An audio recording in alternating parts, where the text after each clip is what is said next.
Aromatherapy and Cancer Part 1. Cancer has become one of the major threats for the health and well-being of our modern societies. There are over 12 million new cancer cases annually and over 7 million cancer-related deaths every year in the world. Facing this challenge, it is high time to remember the age-old alliance of mankind with the kingdom of plants. If we want to make the next steps in our evolution on Earth, we have to find our way back to nature and use her wisdom embedded in the medicinal plants time-tested over hundreds of millions of years. It is true, we have to redefine our relationship with nature and expose ourselves again to her incredible magic. Plants, human beings, and the sun are primordial partners in the development and maintenance of life on planet Earth. Do you remember? In the beginning was the light, says the old text. And it is this unfathomable light which led to the billions of expressions of life in the universe. It's made of light, sound, and structures in various frequencies. Physicists studying subatomic particles know that when you look deeply enough into the heart of matter, you find the entire universe is made of vibration and light. What did Albert Einstein say? Concerning matter, we have been all wrong. What we have called matter is really energy, whose vibration has been lowered as to be perceptible to the senses. There is no matter. There is only light and sound. We are all living in an ocean of vibrating and fluctuating energy fields. Plant medicine of our ancestors throughout history has ever been connected to the subtle realms of nature, where healing was first of all an act of restoring and rebalancing the subtle energy and vitality in the human system. Essential oils are capable of realigning us with these elementary energy fields in nature, since they originate from a very subtle level of vegetal existence. They are the direct result of the communication, we can say, of the plant with the cosmic forces through what is called photosynthesis. Photosynthesis can only happen when the cosmic energy of the sun interacts with the plant's hidden molecular structure in order to give rise to the manifold compounds which structure the physical basis of all essential oils. Thanks to their chlorophyll, plants act like photonic power blocks, you can say, capturing the energy of the sun and transforming his light into biochemical energy. When disease and illness are present, they may manifest as chemical imbalances, but underlying this is an electromagnetic imbalance that has altered the specific vibrational frequencies of molecules, of cells, tissues and organs within the body. Properly retuning the body to its original frequency brings it into balance and restores its natural harmonic resonance. Illness either doesn't manifest or is resolved. To restore the energy of the system and target the underlying causes of this devitalization has to be the major focus in any successful cancer therapy. After decades of research on the causes of cancer, with dozens of approaches, some of them highly speculative, others highly allopathic, we have amazing evidence in the meantime that cancer is basically a problem of a depletion of our energy fields on the more subtle levels of the human system. Since essential oils are the result of a cosmic interaction of plants with the sun, representing biophotonic energies, or energies of light, we can use aromatherapy in manifold ways to rekindle the inner vitality, the inner Agni, we can say in Ayurvedic terms, in us. Let us not forget, each drop of essential oil is liquid energy of cosmic light. Each drop can nurture every cell in our body with 40,000 molecules of pure biophotonic energy. Let's rather say again with prana, or chi, the intelligent life force in the universe. Living molecules of volatile fragrance for enhancing vital energies in man. Plants are the great survivors in the game of hundreds of millions of years of evolution on Earth.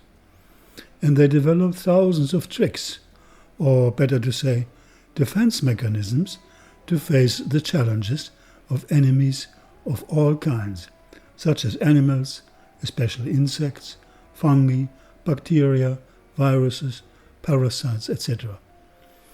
Essential oils were and are one of their most successful weapons in their endless battles for survival. Why not use more of these time-tested strategies of the plant kingdom in our own survival theme on Earth? Do we really need millions of years to win our battle of evolution? Science has shown us today that the best chances to vanquish cancer are by means of multiple approach strategies, which include changes of habits and lifestyle, diet, behavior, psychology. On top of this, the use of medicinal plants and essential oils can be a major factor of success in a turnaround crisis triggered via a serious disease like cancer. A number of medical doctors and oncologists are convinced that most of the cancers appear during weeks and months following emotional shocks, such as the loss of a loved one, a major failure, some tragic happening, divorce, separation, some traumatic experience. Even retirement can be a trigger. In France, for example, hardly any family is not touched by cancer. 150,000 people die of cancer every year only in France.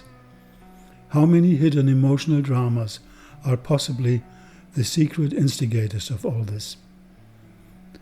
The cancer pandemic, as we can call it, is a globally collective challenge to reprogram the disturbed human system on this planet. So we can say that cancer is linked to a kind of misprogramming of the human body, that our physiological cell organism reacts to some still hidden mechanism within us, which is connected to the human psyche, to our emotions, to our feelings, thoughts, which may be or not in tune, not coherent, not positive and harmonious enough to maintain our energies at a healthy level of frequencies. Let us not forget, we have to carefully choose our feelings and thoughts, as well as our environment, if we do not want them to become toxic. Or in other words, as the Buddha once said, holding on to anger is like drinking poison and expecting the other to die. What may be surprising for many is the fact that aromatherapy, with its numerous essential oils, is first of all olfactory therapy, meaning we can change our moods, thoughts, feelings within seconds when we smell or inhale a chosen essential oil. An experience here I had in India. The man was sitting with us during a lecture on essential oils in our South Indian Ayurveda Aromatherapy Center. We had some agarwood or oud oil pass around just to give everybody a whiff under the nose experience of this amazing oil. The man was sitting in the first row, and all of a sudden I saw him crying with a small bottle of oil under his nose. When we looked at him, he was as if a bit in trance. Later he explained that the smelling of the agarwood oil had produced the same experience of divine humility, which he had long ago experienced during an advanced meditation retreat. The oil made me weep for moments, he said. I also experienced an expansion of the heart for a number of hours. Without any doubt, essential oils are foremost emotional healers. Thanks to their subtle molecular structure, they can easily pass the blood-brain barrier and influence within seconds our limbic system, which is responsible for our emotions, our memories, pre- and subconscious impulses, etc. It is actually here, at the central switchboard of our psychophysiological energies, that a majority of disease-creating factors are assembled and put into action. With harmonizing olfactory inputs, we can have a direct influence on this hub of consciousness by balancing our traumas and the often chaotic impacts of our emotions and thoughts. For Chinese medicine, emotions are a subtle form of energy. They can destabilize the 5 major organs of our body, which are all linked to specific types of emotions and internal energies. The liver and gallbladder, for example, are highly sensitive to anger and frustration. The kidneys and bladder's energy get depleted by fear, fright, and anxieties. The heart and small intestine use themselves up through impatience, sentimental love, and hate. The spleen, stomach, and pancreas get weakened by worry, by anxieties, and obsessional thoughts. The lungs and large intestine are deeply affected by sadness and melancholy. Chinese medicine considers healing as the approach of natural law to maintain harmony under the heavens. Disease is not treated only out of compassion for the diseased, but because it disturbs primarily the cosmic order and the environment of all living beings. If the modern epidemics, such as cancer, are haunting our societies today to such an incredible degree, we have to ask ourselves, what is wrong with us? What is wrong with our energy, our lifestyle, our food, our environment? And consequently, what is wrong with ourselves in our being constantly exposed without end to the stress and strain of our modern world? And this is not easy to answer when we consider the countless daily factors of outer and inner influences on us, and how much our environment, cultural, social, professional, relational, etc., are constant challenges to us. We are not single individuals, but are living in a field of connectedness, in the midst of which we often may just survive, may just keep up with a mere minimum of energy to avoid the inner chaos leading towards disease. There is no doubt, cancer is a mistake created on a personal as well as on a global collective level. And again, it is our mental and psycho-emotional failures spinning in the background which are the actual causes of the majorities of our problems altogether. To quote another authority of soul knowledge, this is Paramahansa Yogananda in his book Man's Eternal Quest, the consciousness or manifestation of disease is nothing more than an obstruction created by wrong human thoughts in the perfect thought feeling of man that God created. Man is heir to the failings of his forefathers. Hereditarily, he has become habituated to imperfection. His wrong thoughts impede the free flowing of the cosmic life force. End of quote. As much as the plague epidemics haunting Western civilizations at the end of the Middle Ages was mainly an answer of nature to the lack of hygiene, cancer is our new challenge now, this time putting our attention on the lack of mental and emotional hygiene, behavioral pathologies, wrong dietary habits, lifestyle errors as a whole, pollution, etc. Epidemics like cancer, we can say, have to be understood as collective diseases. When the inner heaven, meaning the spirit or soul of the society, becomes chaotic, the answers are pretty much the same over time. We will either have more and more collective diseases, pandemics, and particularly what we call degenerative diseases like cancer, diabetes, Alzheimer's, Parkinson, other autoimmune disorders, etc. Or we have wars, or both, or we change. When the Spanish flu struck our planet right after the First World War in 1918, it took the lives of over 50 million people, 4 times more than the war itself.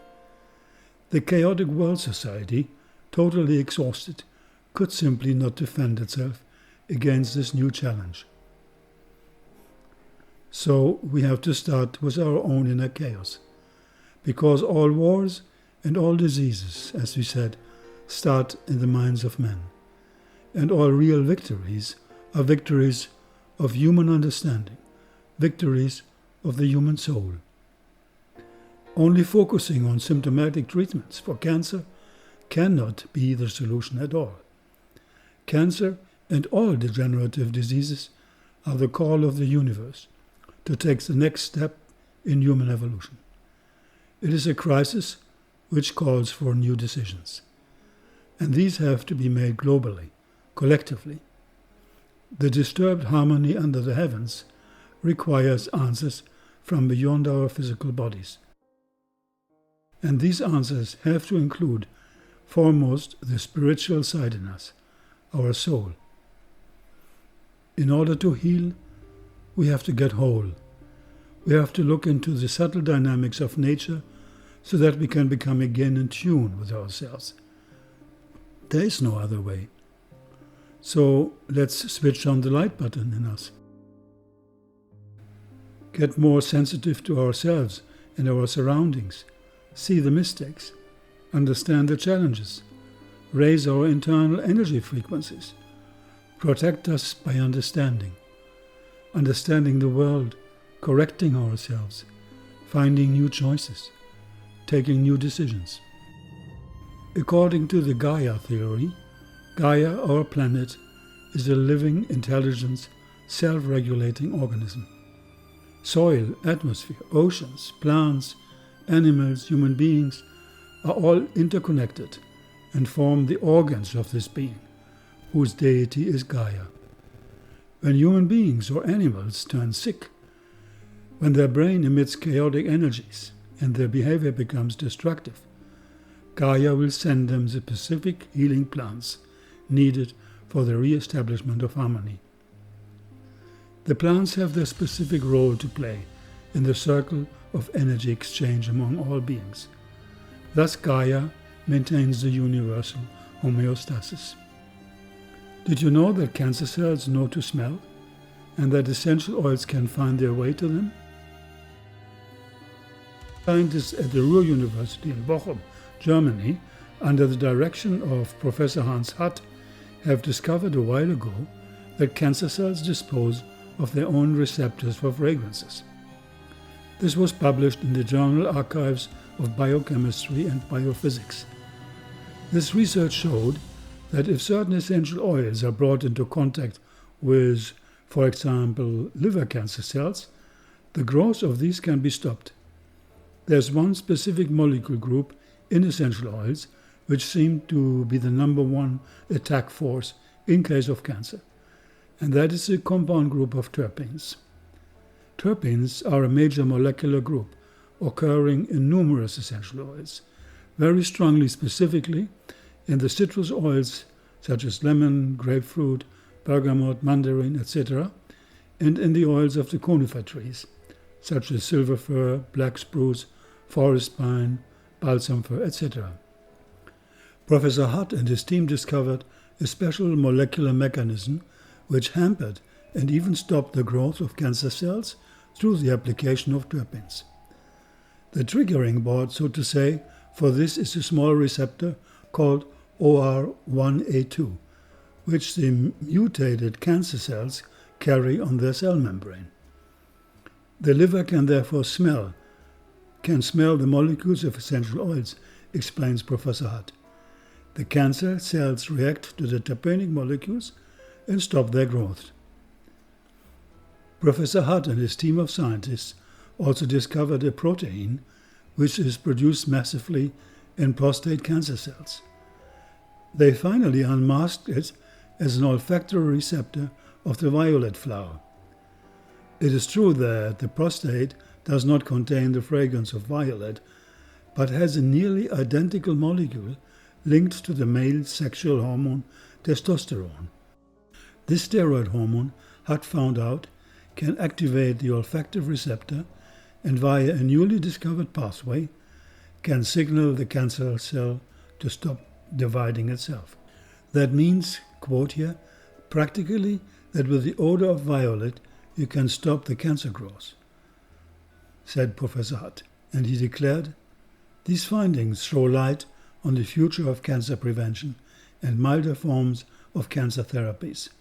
They represent further evidence for the significance of smell receptors outside the nose and give hope to develop a new form of medicine with less side effects for cancer therapy. In contrast to the early days of the field, the idea of sensory receptors outside of sensory organs is no longer unusual. They are all just chemoreceptors, quote, and you can use them in lots of different contexts in physiologically different systems, says University of Colorado, Denver neurobiologist Thomas Finger. In 2012, Johns Hopkins University's Dr. Berkowitz had just moved to a lab space where the lights were activated by motion. One of his students began to observe a curious response in the blood vessels he had isolated for study. Whenever he walked in and the light turned on, the vessels exerted less pressure on the force transducer the researchers had attached to him in order to stream the data. The relaxation of blood vessels in response to light, called photorelaxation, had been described already 50 years earlier, but the underlying mechanism had never been fully elucidated.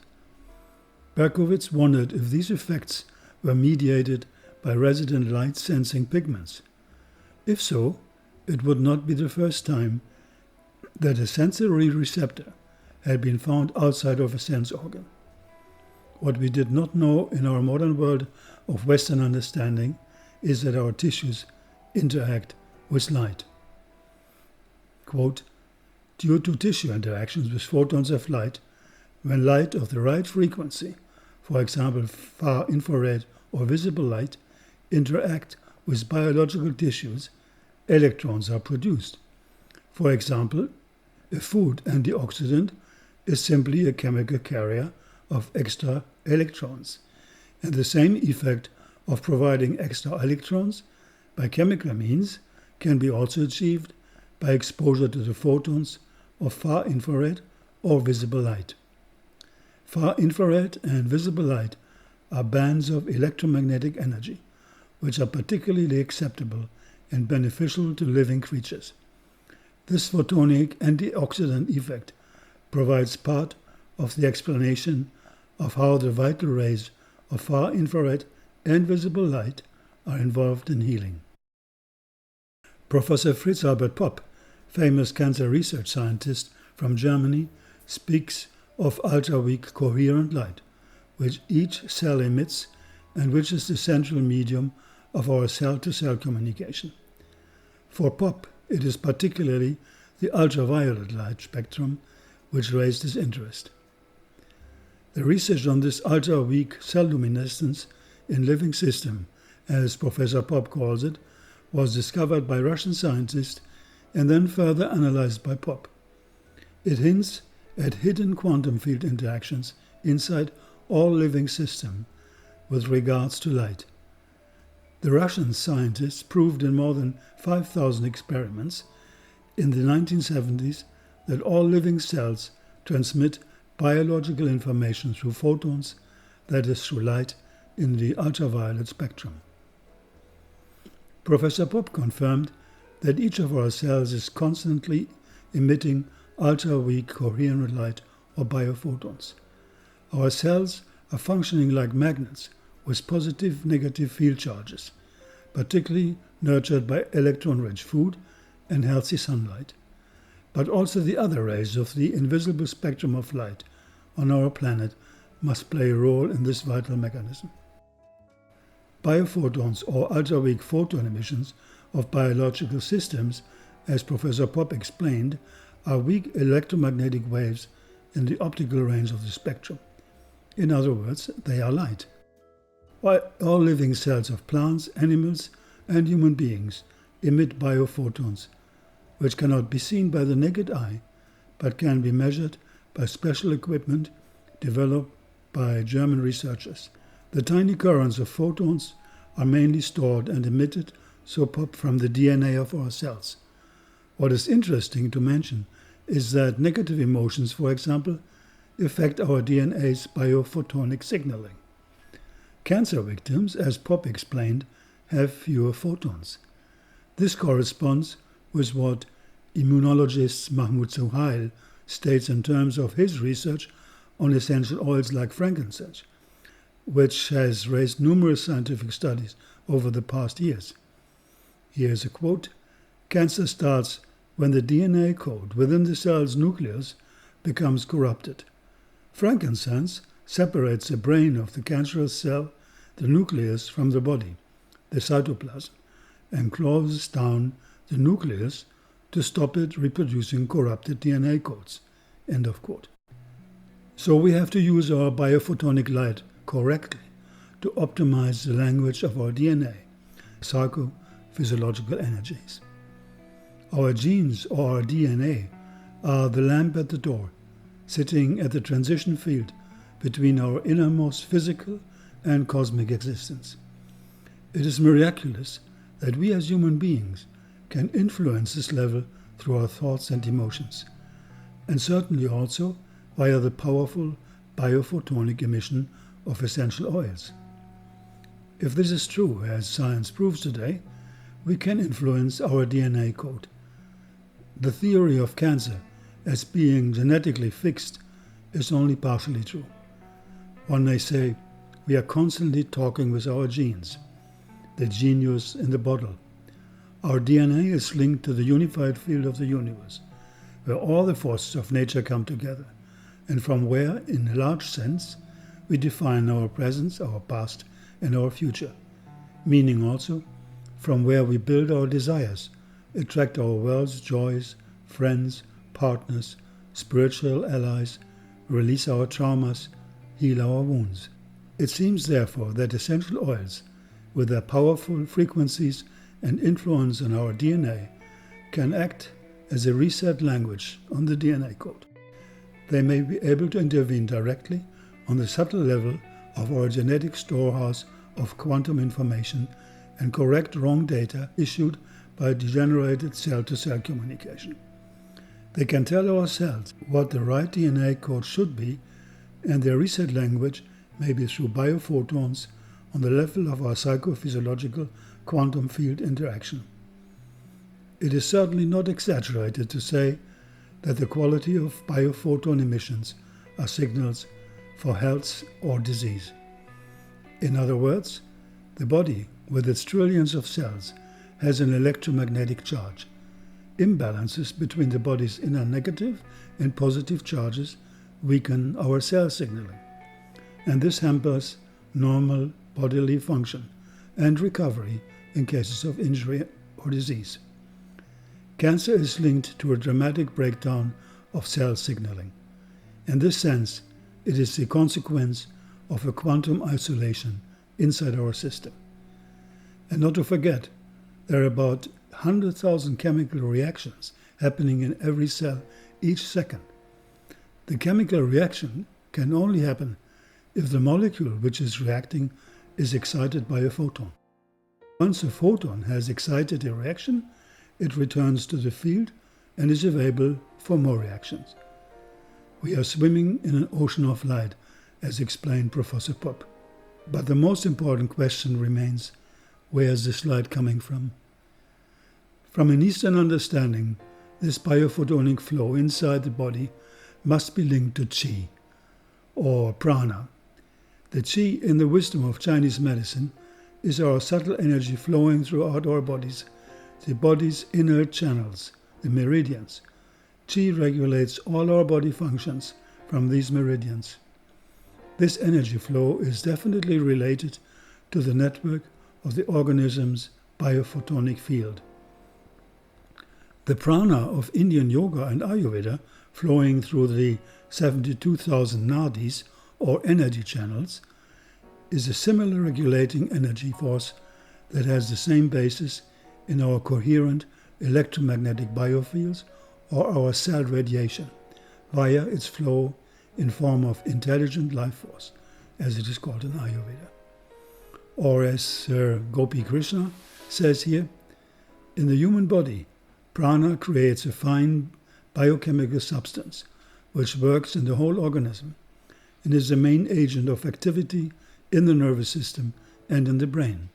This fine chemical substance is called soma and ojas, which, according to Ayurvedic medicine, are the result of a harmonious functioning of our brain, means our thoughts and emotions, and our digestive system, our gut-brain, as we can say today. It is totally possible that our biophotonic emission can also be enhanced through deep meditation, where we are more in contact with our energy body and thereby increasing our frequencies of inner light.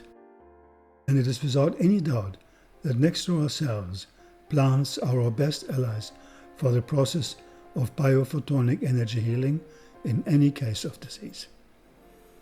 Jim Oshman, author of the book Energy Medicine, speaks of medicinal plants as the energetic pharmacology and empathetic plant alchemy, and also as a neurological balance of floral and human energy. René Gattefossé, founder of modern aromatherapy, mentions an interesting aspect of essential oils when he says, essential oils play a role in the mechanisms of defense due to accumulated vital energy. Today, like in old times, here's quote, we can call volatile substances vital substances. Volatility and fragrance are signals of considerable physiological activity and energy. End of quote. I would call it medicine between heaven and earth, because smelling is linked to the earth element, the first element, and volatility, Sanskrit akasha, is linked to space, the fifth element. So we have the perfect polarity for healing. So let's look a little bit further into these amazing substances, which are essential oils. Seen from the plant, essential oils play the same role in plants as hormones do in animals. They have a sexual and energetic function to maintain the species, and they also stimulate tissue growth, serve as energy reserves for the plant. They are field communicators for other plants, insects, and other animals, and they protect the plant against viruses, bacteria, fungi, pests, etc., as we have seen. And they have so many multiple healing capacities, not only for the plant, but for every animal and human beings, and they maintain many other functions. And for the human species, they are, we can call it, elixirs of life.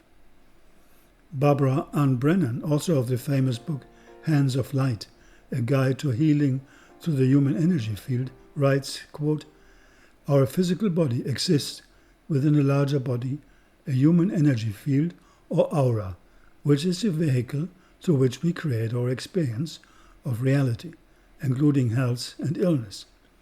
It is through this energy field that we have the power to heal ourselves. Quote end.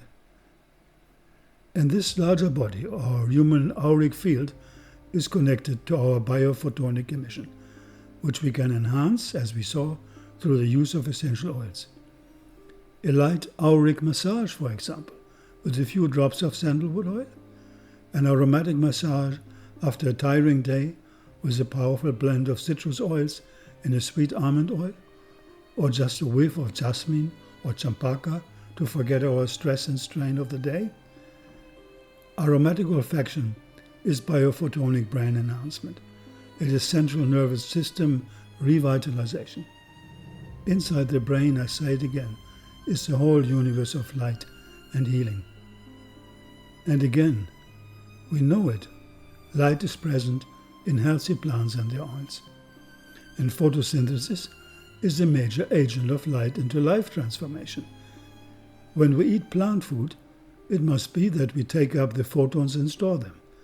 This is the same mechanism with essential oils.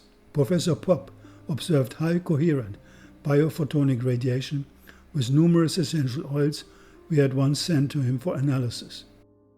We can say that through exposure to light, healthy lifestyle, and through absorption of healthy, sun-fed plant food, particularly green food, and plant medicine, this biophotonic network is strengthened as the most vital part of our system. It is without any doubt that the biophotonic coherent light emission of the human cell system is enhanced through the inherent solar power radiation of essential oils. Do we really know what happens when an essential oil like oregano or savory intervene in the case of a viral attack and do the trick, which an antibiotic would not be able to do? Could it be that the extremely high photonic presence in essential oils, when applied to our system, serves as a facilitator or repair mechanism of our internal cell-to-cell communication, which is progressively lost in case of disease and specifically in case of cancer? And could it be that behavioral patterns, environmental stress, devitalized food, etc., participate in this biophotonic collapse in the human system? Expressive may be also of our isolation from the ultimate source of radiation, namely our inner light. If properly retuning the system to its original frequency, we can bring it back into balance and restore its natural harmonic resonance. Sickness, then, has little chance to manifest or is quickly healed. And this, in Ayurvedic terms, has to do, as we saw, with soma or ojas, present in healthy food and plant medicine. It is certainly not a coincidence that the ancient rishis of India gave the name Oshadi to the medicinal plant world, which means carrier of ojas, carrier of light, carrier of energy.